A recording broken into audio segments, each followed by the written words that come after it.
How's it going, YouTube? Examples here, and welcome to a brand new series. And to go with this brand new series, I got myself a brand new playmat. It is a Dragon Shield playmat, which you can just about make the logo out on the bottom left-hand side.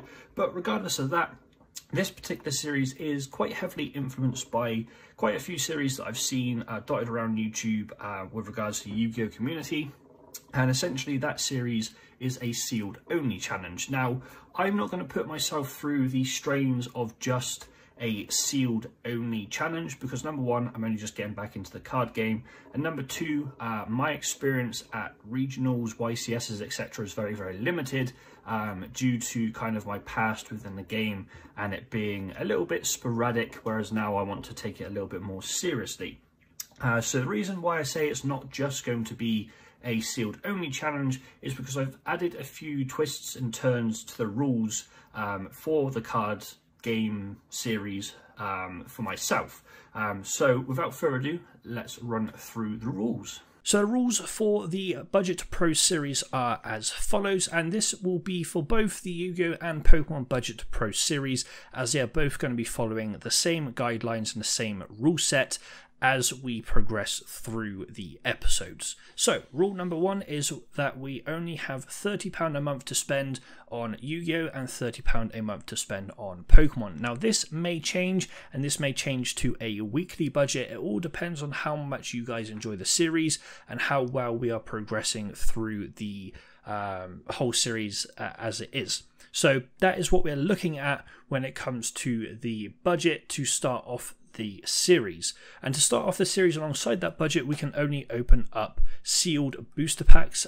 So booster packs that are just literally on their own. They're not like in a booster box or anything like that. They are solo booster packs. That is the only thing we can open to start off with.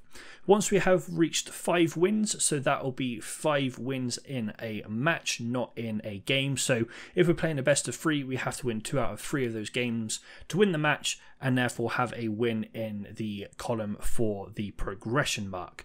Once we hit those 5 wins, we'll then be able to open up tins, decks, and sealed booster packs, or solo sealed booster packs. So that for Pokemon will be themed decks, tins, and solo packs. And then for YuGiOh, that'll be your likes of structure decks, starter decks, tins, and also your booster packs as well.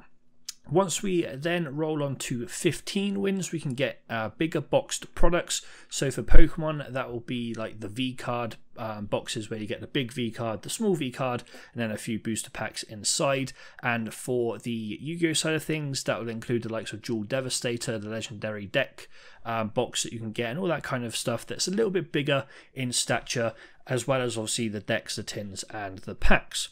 Once we then hit 20 wins, we'll be able to unlock the single card purchases. However, with single cards, we can only obviously include them within the budget. So we can't go, you know what, we'll buy single cards up until the £30 budget of the month, and then we'll end up getting ourselves some booster packs alongside that. We cannot do that. We can only go for the budget obviously within the series. So if there's a really expensive card that will work well in our deck and we don't have the monetary value for it, tough luck, we can't go ahead and use that.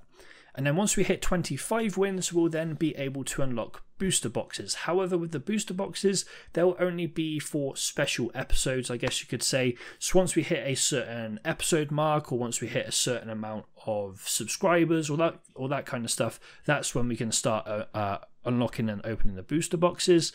So they're kind of only there once we hit those thresholds and also have 25 wins under our belt. With every 10 wins that we end up getting within the series, we can then add an additional £2.50 to our monthly budget. So this will roll over to every single monthly budget that we have. So for example, if we get 10 wins in the first month, we'll then have £32.50 for whatever series we end up getting the 10 wins on. And then the same will go for the next month, and so on and so forth. And that £2.50 will carry over as well. Obviously, we'll change that to weekly if we do end up going to a weekly budget. But for now, where we're going monthly, it'll just roll into the monthly budget. Anything we do not use in that month, so anything that we do not end up spending in the month that we use the budget, that rolls on to the following month. Again, that will transfer to a weekly budget as well. And then when it comes to the main aim of both series, we're just looking to top a sealed event. We're looking to top a in real life event. Once we can start going back to in real life obviously games and events and all that kind of stuff, we're looking to top anything that isn't a locals. So that would be obviously like regionals, YCSs, nationals for Yu-Gi-Oh! I'm not too sure what the equivalent is, unfortunately, for Pokemon, because this is my first kind of step into the competitive Pokemon side of things. Whereas Yu-Gi-Oh! I've got a little bit of experience, but not as much as other people out there. But that is pretty much everything within a nutshell when it comes down to the whole rule set. With regards to trading, that's one more thing I needed to say. With regards to trading, we are not allowed to trade at all, and we're not allowed to use anything from our current collections outside of the Budget to Pro series. So for example, if I buy some products outside of this series and I end up opening them and getting cards that would benefit my Budget to Pro deck, I cannot use them because they weren't opened within the Budget to Pro series. So anything in our current collection and anything we open outside of Budget to Pro, we are unable to use, and we are not allowed to trade with anyone. Now, one thing I will say about the Pokemon TCG, obviously we have to play this online at this current moment in time, and I'm pretty sure on the Pokemon Online TCG there's no way that we can set up a best of 3 unless we start playing people that obviously support the series, pledge in the Patreon, or just want to obviously try and help out content wise, and obviously join the Discord. All of that will be left in the description down below, the Patreon and also the Discord. So if you guys want to come along, just kind of help the series out, be just in general in contact with me, and then also have exclusive benefits through the Patreon, that would be awesome. But those are pretty much all of the rules for both the Yu-Gi-Oh! And Pokemon Budget to Pro series. I hope you guys do enjoy this series. I hope it's something that you guys can get invested in like I will be. And without further ado, guys, I'll throw you back into the main portion of the video. Alrighty guys, so now I've run through the rules with you, I'm going to let you guys know what product I'm going to be starting this series off with. And obviously there's a plethora of different structure decks that are out there that you can buy for the Yu-Gi-Oh! Trading card game. You've got the Dinosaur structure deck, which the name eludes me. You've got the Shadow structure deck. You've got the Salaman Great structure deck. You've got basically a ton of structure decks out there that essentially you could make a budget competitive build with just the 3 structure decks. And I went through all of the different options that I had laid out in front of me, and I ended up going with Spirit Charmers. Now, the reason I ended up going with Spirit Charmers, and yet I did buy 3 structure decks to start us off with, the reason I went with this particular structure deck is, number one, it's a deck that has a little bit of support that's recently come out alongside the structure deck with the new Familiar Awakening cards. I think that's what they're called. Could be completely wrong. But regardless, they've had a little bit of support recently. Plus, you can tie this in with like the Witchcrafters, for example, which we do actually get a Witchcrafter in here, if I'm not mistaken. And a bunch of different cards. And obviously, there's Spellcasters, which means that we can tie in Spellcasters and all different types of things. But I thought, you know what?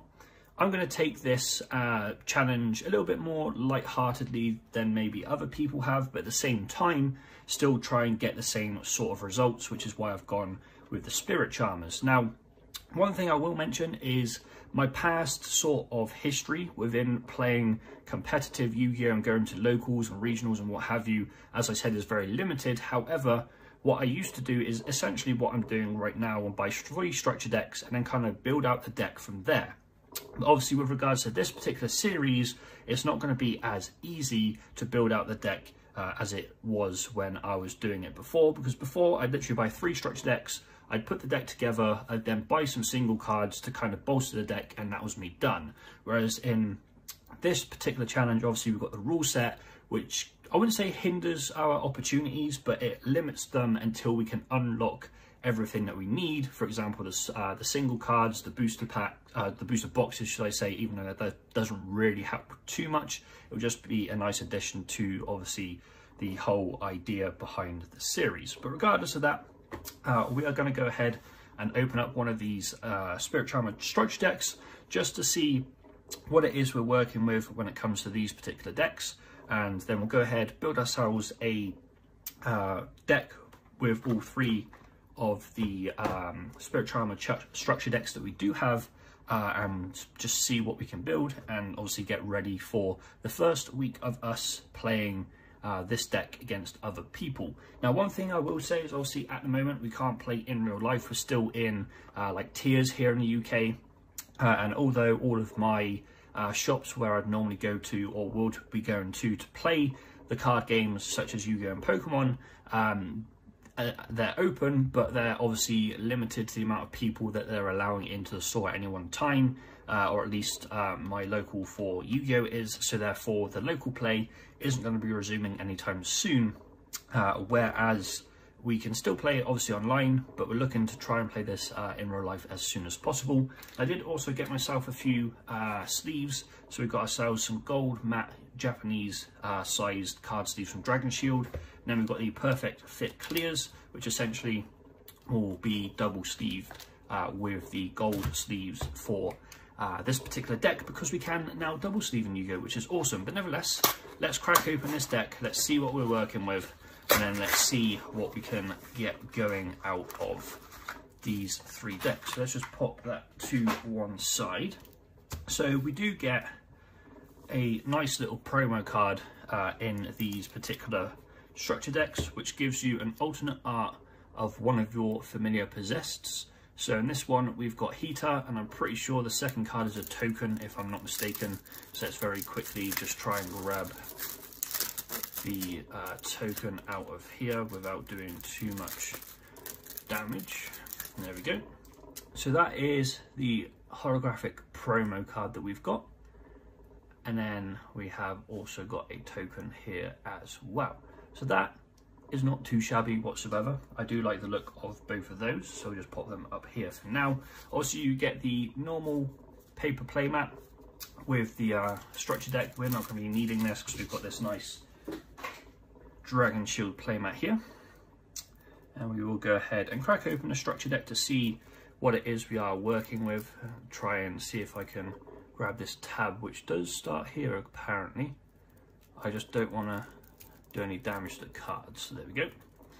So let's crack this open. Again, we'll just get rid of the rubbish real quick. So we have our 3 little promos that they put in the back of the decks now. Duel Links, if anyone plays Duel Links, obviously you've got a little bit of a you can play Duel Links type thing there. The brand new game, I believe, or reasonably new game.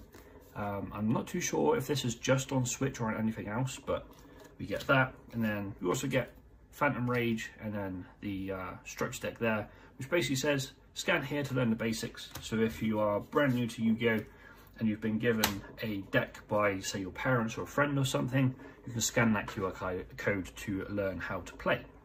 Nevertheless, let's have a little flick through what we have in this deck to work with. So this is what I mean by the new Awakening Possessed monsters. Obviously you get this one in a structure deck, but I'm pretty sure there's a couple you can get in some packs as well. So we'll probably end up looking to get some more of the Awakening of the Possessed monsters, so we can go ahead and add those to the deck.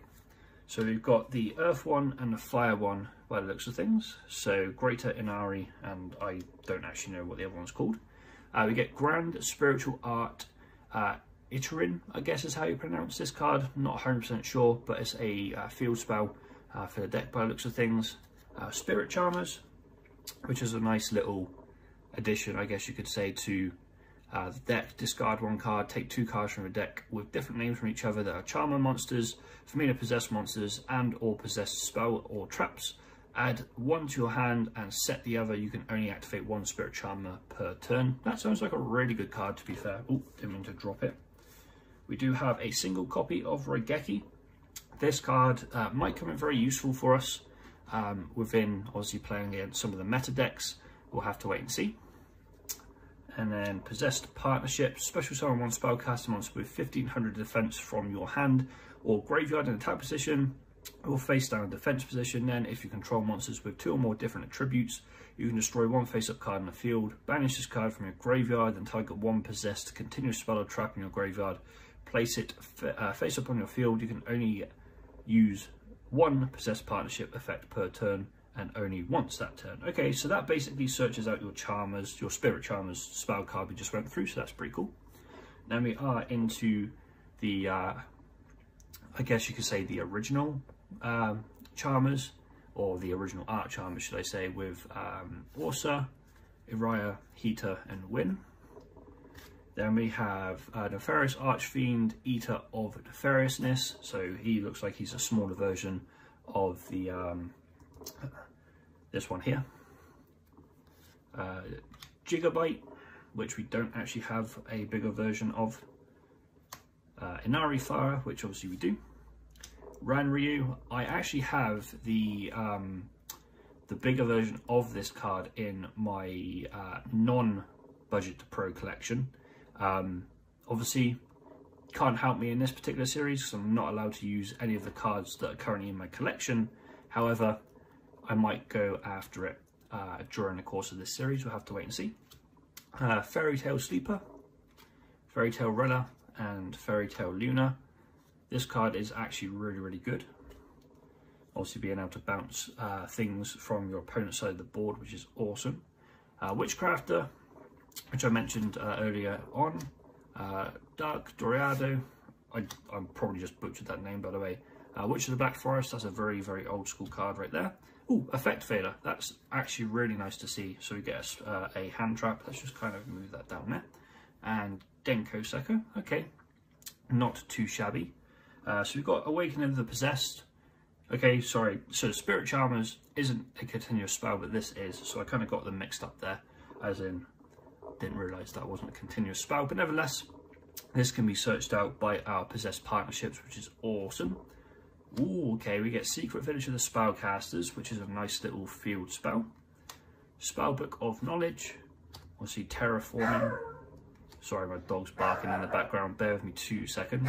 Sorry about that, guys, it obviously didn't take that long for you, and it didn't really take that long for me. I don't know what he was barking at, but regardless, back to where we were. So, Book of Eclipse, Twin Twisters, Dark Ruler No More, Unpossessed, Spiritual Earth Art, Spiritual Water Art, Spiritual Fire Art, Spiritual Wind Art, Metaverse, so another copy basically of Terraforming, which I believe is also at 1.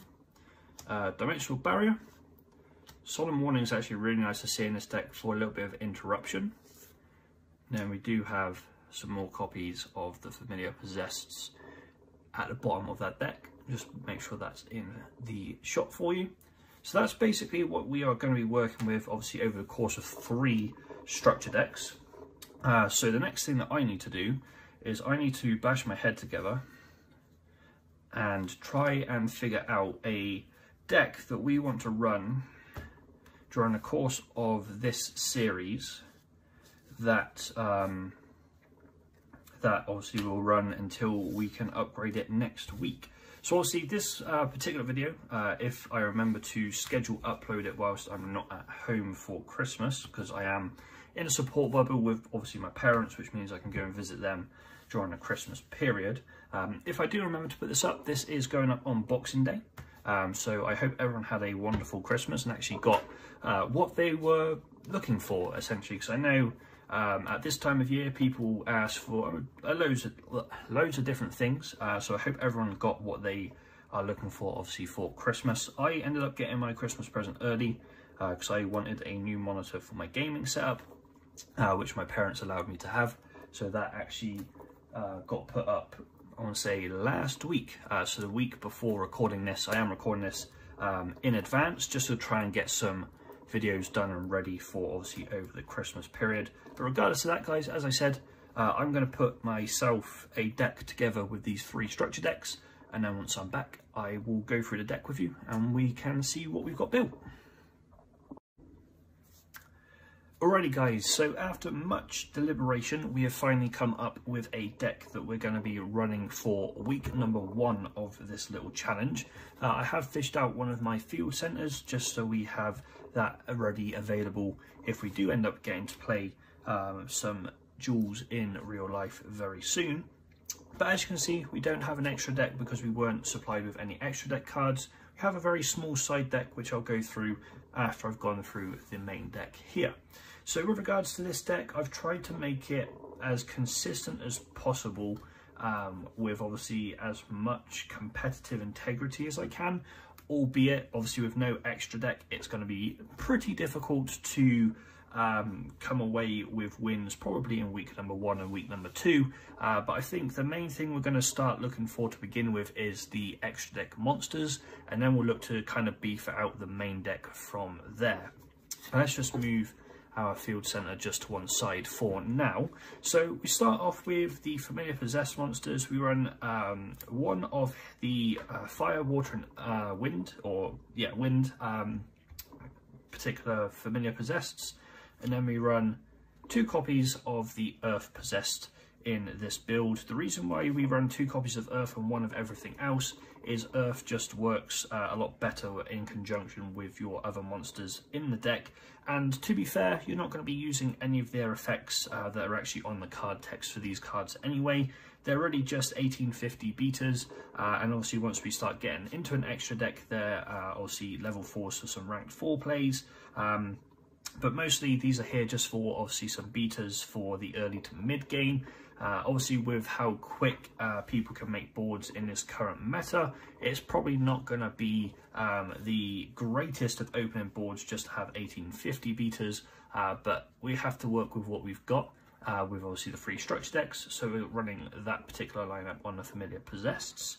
We're then running one of the awakening earth minions, and then 3 of the smaller minions.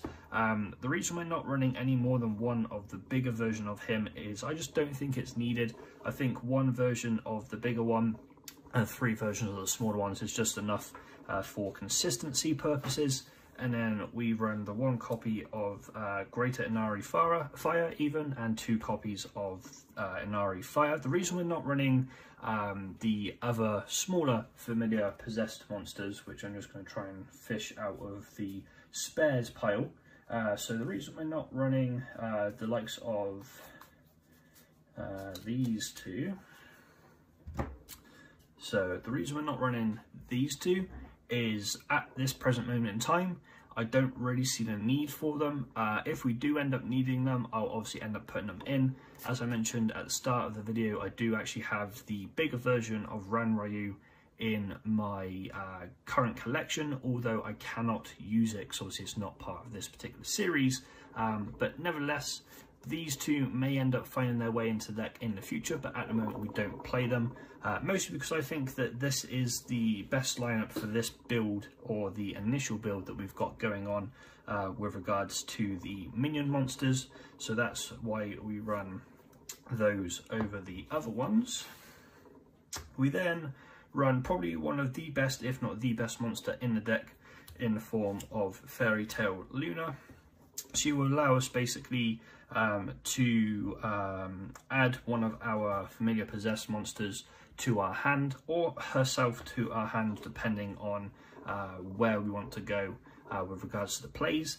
And also it allows us to bounce one of our opponent's monsters and also her back to our hand if they don't essentially send one of the same named card from their deck to the graveyard. So Luna is just going to be a really nice control card for us in this particular deck. Might even stay in the deck for the long term, I have to wait and see. We are then running 3 Witchcrafter Golem Arurus. This card right here is basically the boss monster of the deck at the moment.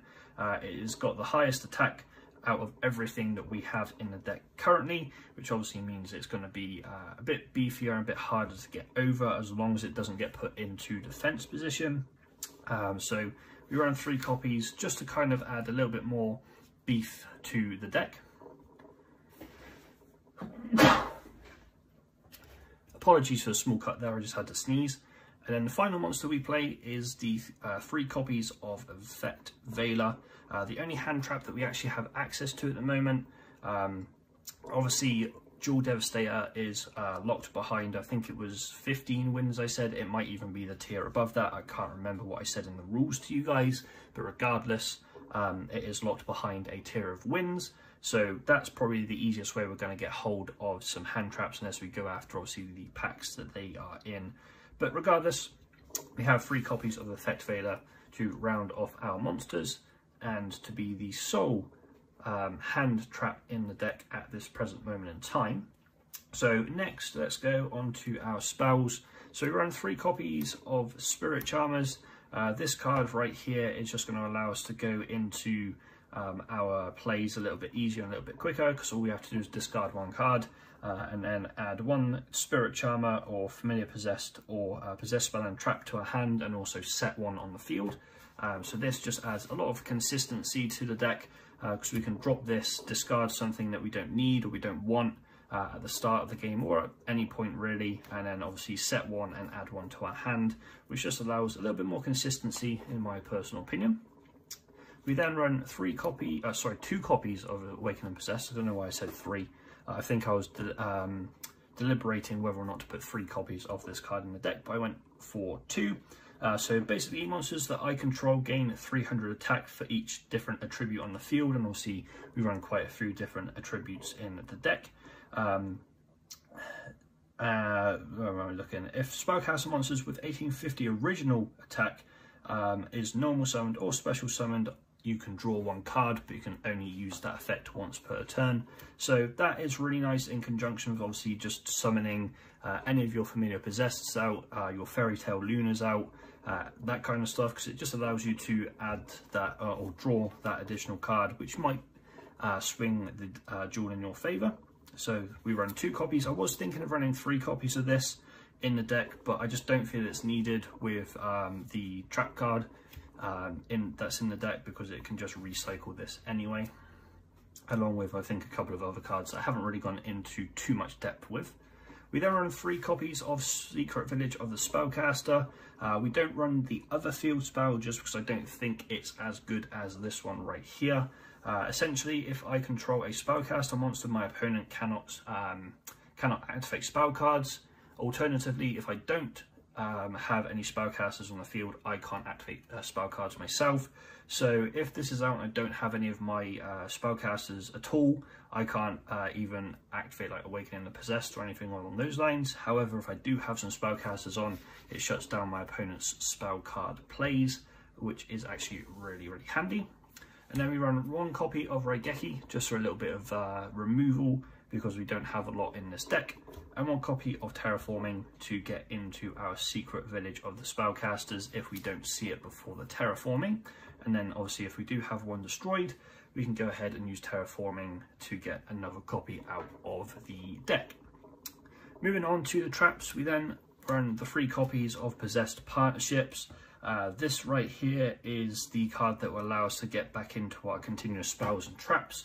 So we run 3 copies of that, alongside 2 copies of Unpossessed. So if we don't want to find, or we don't need to find the spell card, we do have the trap card to go ahead and grab instead.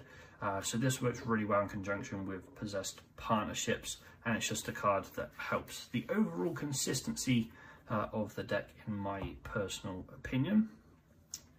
We then run the 3 copies of Sodom Warning. Again, with regards to the likes of Effect Fader, we need as much disruption as we possibly can with this deck, especially in the early days where we don't have access to much at all. So that is why we run the triple copies of Sodom Warning in the deck, just to try and add a little bit of disruption value to the deck and kind of slow our opponents down if we possibly can. We then run 2 copies of Dimensional Barrier. This card right here will basically allow us to stop our opponents going into like Exceed, Links, Synchro plays, that kind of stuff. So before they manage to start their turn, obviously you flip this up during their standby phase, declare the type that you want to declare to try and stop them from obviously going into their plays. This only really works if you know how the opponent's deck plays. Obviously if you kind of get OTK'd, then it's not really ideal.